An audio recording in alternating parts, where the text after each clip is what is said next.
Imagine sentir le poids du passé disparaître, cesser de courir après l'inatteignable et trouver enfin la paix dans ce que tu es déjà.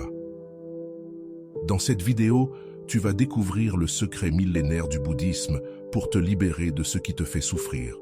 D'abord accepter, puis relâcher.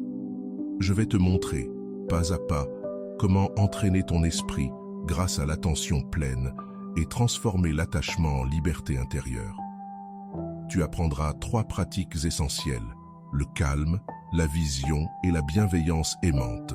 Elles te connecteront à ta force intérieure et à la fin, tu verras comment vivre ce pouvoir chaque jour, simplement et concrètement. Si tu es prêt à lâcher ce qui t'enchaîne et à trouver la vraie paix, reste avec moi dans ce voyage. Le pouvoir de lâcher prise. Pourquoi c'est si important? Tout change. Rien ne reste identique très longtemps. Pourtant, nous vivons comme si nous pouvions figer les choses.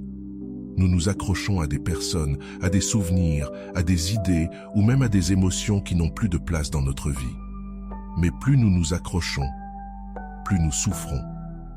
Lâcher prise n'est pas une perte, c'est une libération. C'est comme enlever un sac à dos rempli de pierres que tu n'as plus besoin de porter. Quand tu lâches, ton esprit s'allège, ton cœur respire. Un espace nouveau apparaît là où il n'y avait que du bruit, de la culpabilité ou de l'attachement. Et c'est dans cet espace que tu peux enfin grandir, voir plus clair, avancer. Un moine bouddhiste disait que c'est comme nettoyer une pièce sombre.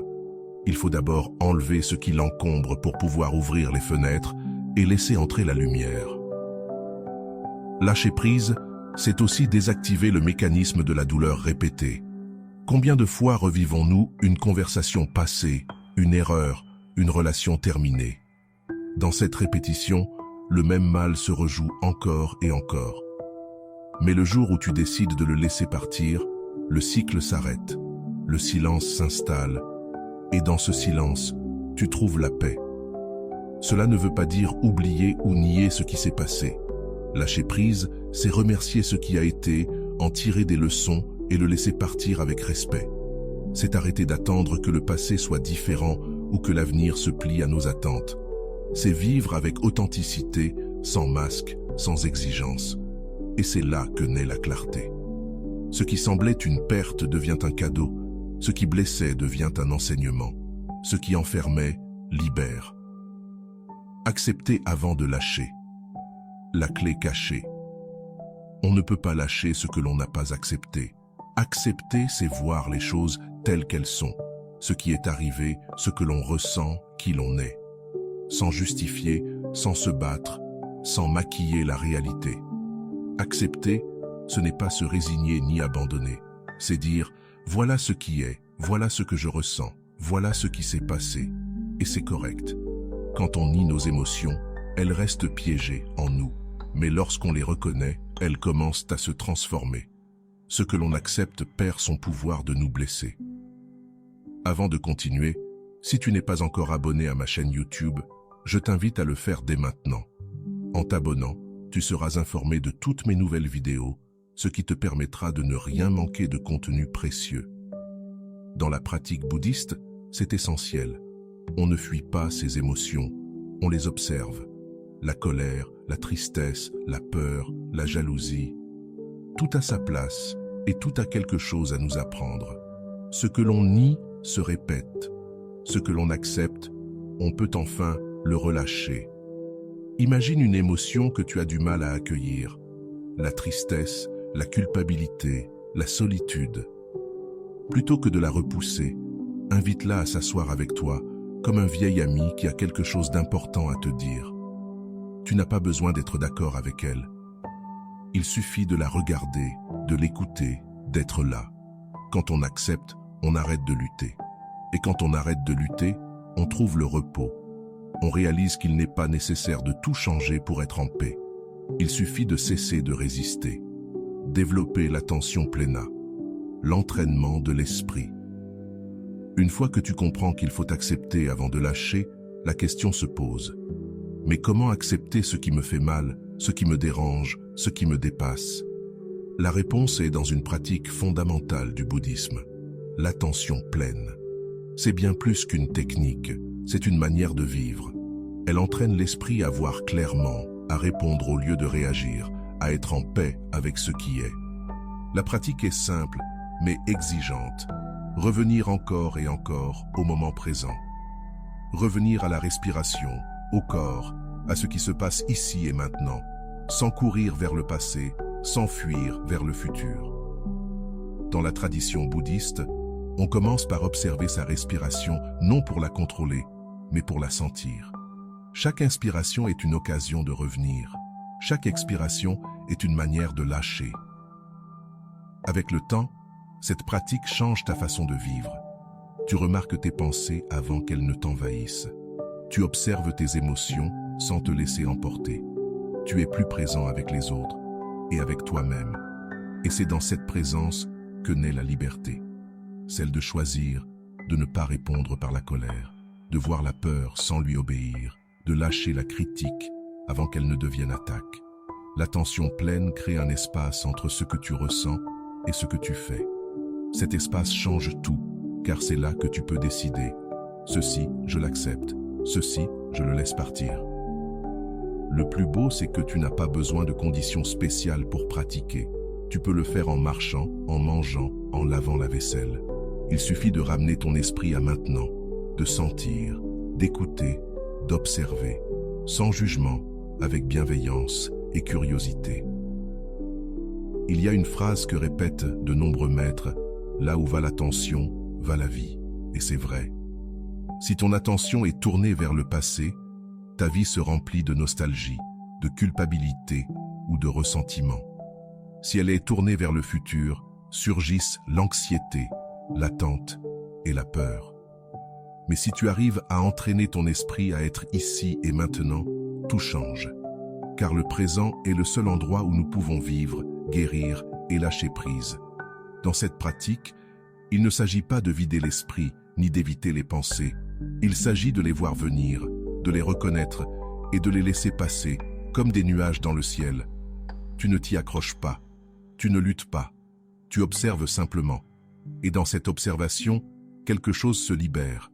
C'est ainsi que commence le chemin vers une vie plus consciente, moins réactive, avec plus d'espace intérieur.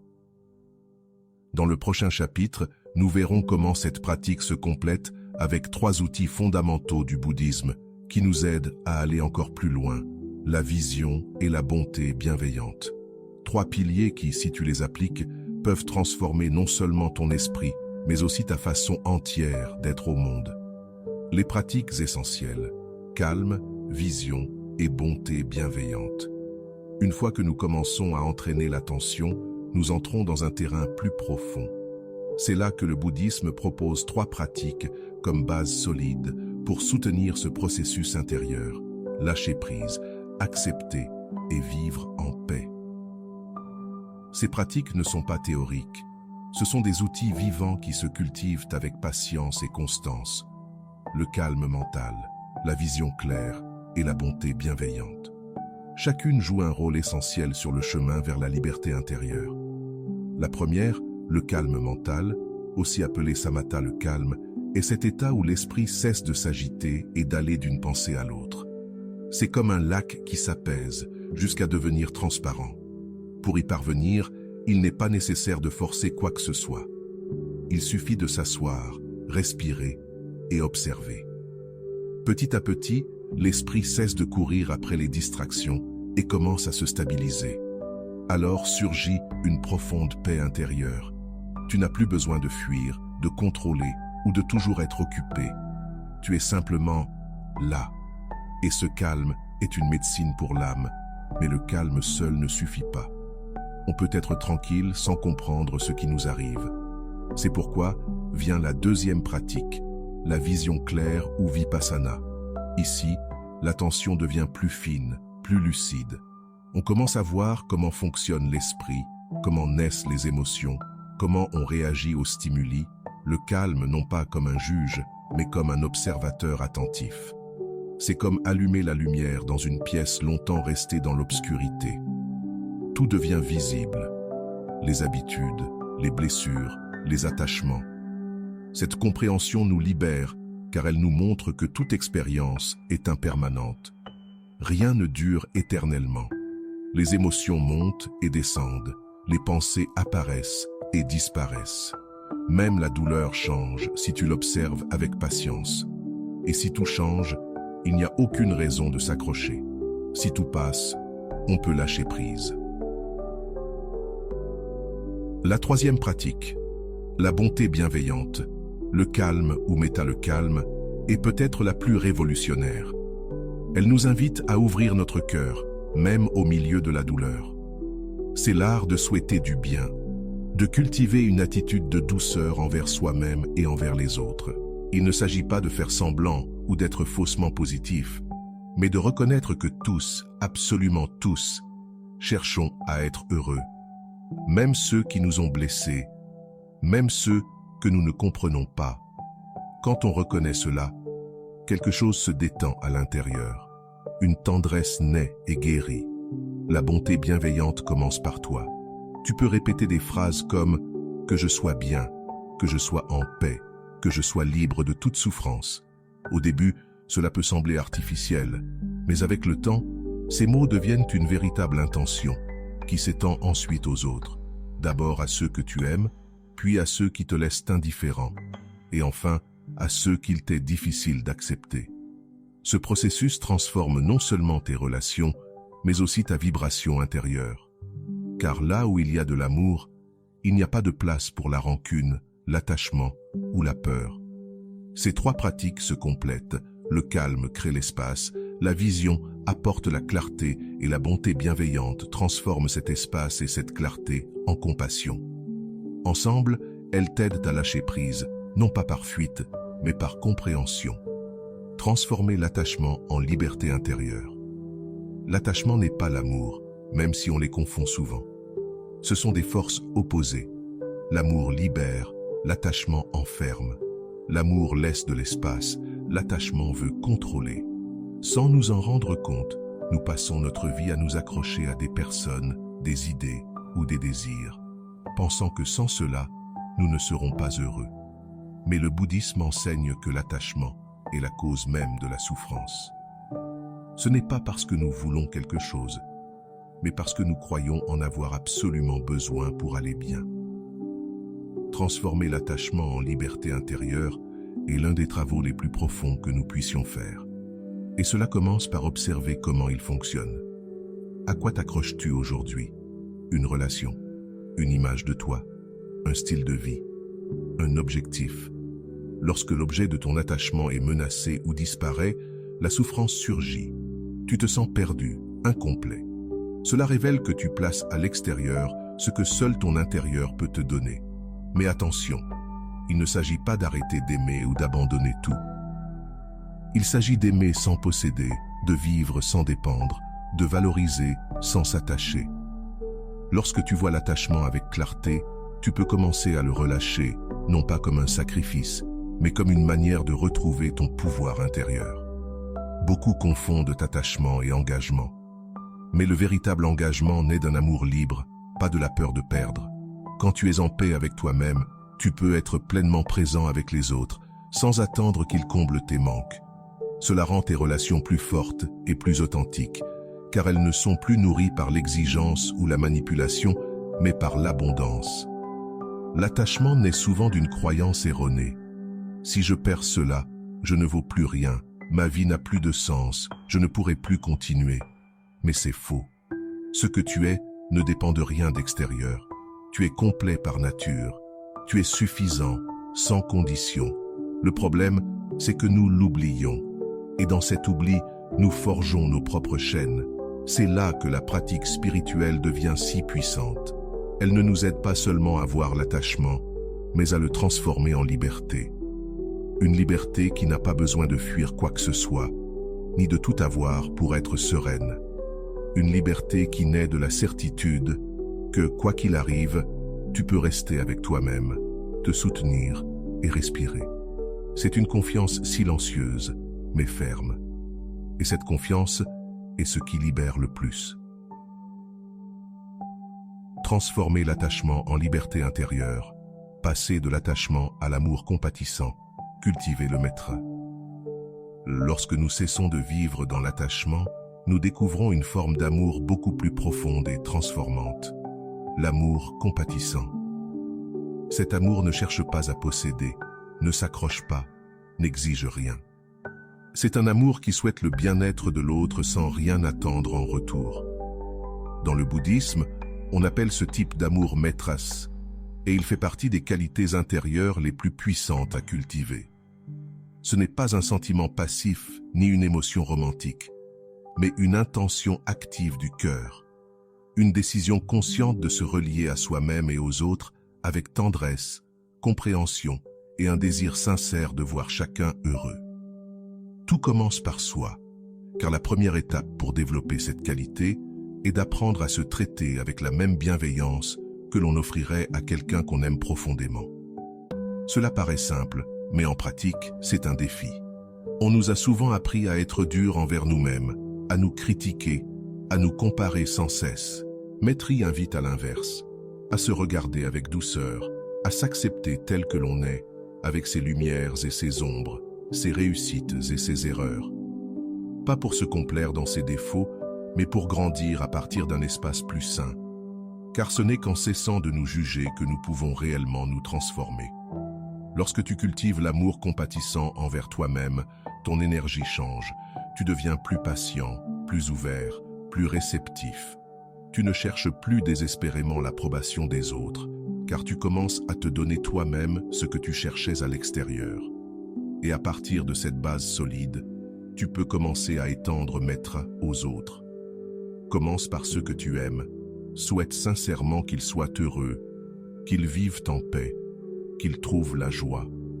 Puis entraîne-toi avec quelqu'un qui t'est indifférent, un voisin, un collègue, une personne croisée dans la rue.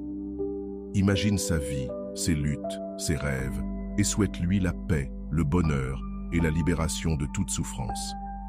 Vient ensuite le grand pas, offrir cet amour à ceux qui t'ont blessé, à ceux que tu as du mal à accepter, non pas pour approuver leurs actes, mais en reconnaissant qu'eux aussi aspirent au bonheur, même s'ils sont profondément égarés.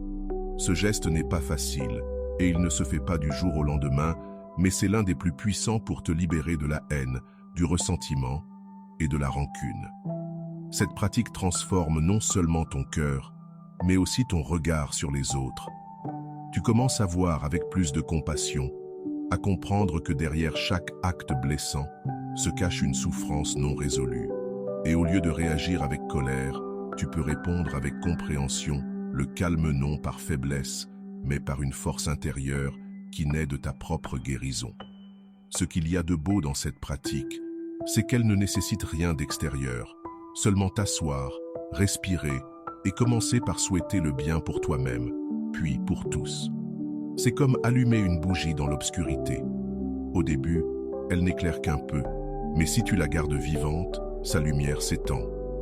Un jour, tu te rends compte que tu n'es pas seulement plus en paix, mais que tu aides aussi les autres à trouver la leur. Du détachement à l'amour compatissant, intégrer le maître. Intégrer tout cela, c'est vivre l'art de lâcher prise chaque jour. Ce chemin que nous avons parcouru ensemble ne se termine pas ici. En réalité, c'est maintenant que tout commence, car tout ce que nous avons vu, le calme accepté, lâcher prise, observer, calmer, aimer le calme n'est pas une belle idée théorique, mais une pratique quotidienne, une manière d'être au monde. Le vrai défi, c'est d'ancrer cela dans ta vie quotidienne. Ce n'est pas seulement vivre des moments de calme au milieu du chaos, mais faire de toute ta vie une pratique, faire du lâcher-prise une habitude, de l'attention un style de vie, de l'amour une réponse naturelle. Vivre l'art de laisser aller chaque jour ne signifie pas vivre détaché de tout ni indifférent, mais vivre plus léger, plus présent, plus vrai. C'est savoir reconnaître quand tu t'accroches à quelque chose qui n'a plus de sens et faire ce pas intérieur pour le relâcher sans violence ni drame. Parfois, ce sera une pensée qui tourne en boucle, parfois une émotion qui revient avec force, parfois une attente déçue. Peu importe. Si tu sais revenir à toi, respirer, observer et accepter, alors tu peux lâcher prise. Il n'est pas nécessaire de le faire parfaitement calmement. Personne ne le fait. Il y aura des jours où tu retomberas dans les mêmes schémas, où tu n'arriveras à rien lâcher. Dans ces moments, souviens-toi de l'essentiel. Ne te juge pas, ne t'abandonne pas. Reviens simplement le calme, la respiration, au corps, à toi. Puis, recommence. Voilà le véritable art. Non pas éliminer la souffrance, mais apprendre à naviguer avec plus de sagesse. Une manière simple de l'intégrer est de créer de petits espaces de silence dans ta journée. Quelques minutes au réveil, un instant avant de dormir, une promenade sans téléphone, une tasse de thé en silence, une pause consciente au milieu du travail. Ces instants, aussi courts soient-ils, te reconnectent à l'essentiel. Ils te rappellent que tu n'es pas tes pensées, ni tes émotions, ni tes réussites. Tu es la conscience qui les observe. Avoir une phrase qui t'accompagne aide aussi beaucoup. Un rappel simple comme « cela aussi passera » ou « je peux lâcher ». Ce ne sont pas des formules magiques, mais elles ont le pouvoir de te réveiller lorsque ton esprit se perd dans le bruit. Elles agissent comme des ancres au milieu de la tempête, te ramenant vers la rive. Et peut-être le plus important, chaque fois que tu choisis de lâcher, même un peu, même juste pour un moment, tu entraînes quelque chose de profond en toi. Tu rééduques ton esprit. Tu lui apprends qu'il peut avoir confiance, qu'il peut relâcher le contrôle, qu'il peut se reposer. Cette confiance, en grandissant, devient une paix qui ne dépend plus de rien d'extérieur. C'est cela, la vraie liberté. Ce n'est pas fuir, c'est choisir. Choisir chaque jour, à chaque situation, à chaque émotion. Plus tu pratiques, plus cela devient naturel. Plus ton être au monde devient authentique. Car tu ne portes plus ce qui ne t'appartient pas. Tu ne te définis plus par ce que tu as perdu. Et tu n'as plus besoin que quoi que ce soit change pour être en paix. Voilà le cadeau de ce chemin. Il ne change pas ce qui se passe à l'extérieur, mais transforme complètement la façon dont tu le vis à l'intérieur. Et dans ce changement, la vie devient plus légère, plus aimante, plus vraie.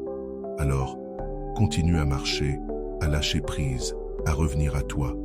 Et surtout, continue à cultiver cette liberté intérieure que personne ne pourra jamais t'enlever, car tout ce dont tu as besoin pour vivre en paix est déjà en toi.